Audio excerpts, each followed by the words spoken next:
Hey, it's Lumen, and welcome to my 5-minute review on Pad Academy.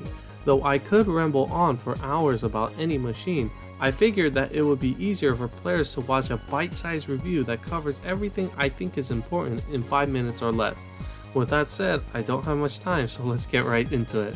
Before I get into specific cards, I want to point out that every single card from this egg machine received an equip form that requires the Pad Academy ID card for Assist Evolution. Each ID card can be bought for 3000 monster points or a rainbow token. Don't forget to farm some, as the machine won't be back for a year. Alright, now to the cards. First, we got our Elite 9-star rarity cards, Academy Valeria and Academy Kyo. Academy Valeria has recently returned to endgame prominence as an elite sub-option for the hottest lead in North America, Nautilus, due to her valuable combination of a versatile active, high skill boost count, and raw damage output. Unfortunately, while she might be one of the best damage sticks for Nautilus, Academy Valeria is much more replaceable than the likes of other popular sub-options such as Silica and Alina, especially when the replacements include extremely cheap cards such as Super Reincarnated Susanoo and Durand. Next, we have Academy Kyo, who looks like he was conceived to absolutely murder dragons, not only in his base form but also in both of his equip forms.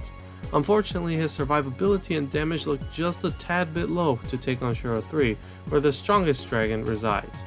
Academy Kyo forms a nice orb generation system with 3 copies, once you disregard how incredibly expensive this is. I will admit that the system definitely does raise his defensive consistency, much like Ryume before his buffs.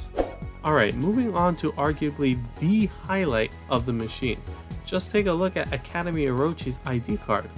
5 effective skill boosts, are you kidding me? Academy Orochi's ID card joins the ranks of elite delay equips, which includes the likes of Red Ford card and Yamasukami's Horn. What's amazing is that Academy Orochi is relatively inexpensive since he can be exchanged for the price of 4 6-star GFE.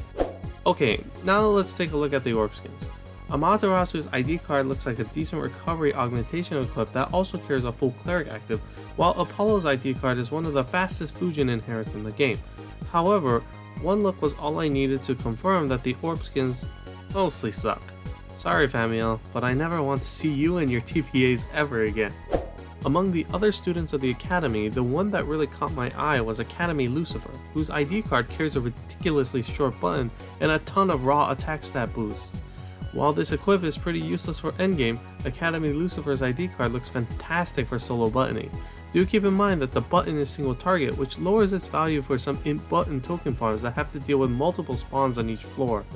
The rest of the cards aren't very notable to me aside from a couple very niche applications, although I do want to point out that the lower rarity has some great budget assist options like Loki's ID card as a watered down version of Harvest Loot, and Susanoo's ID card as a much cheaper version of Rajang's second equip.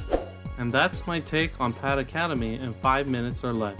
See you in the next event, and as always, good luck and have fun.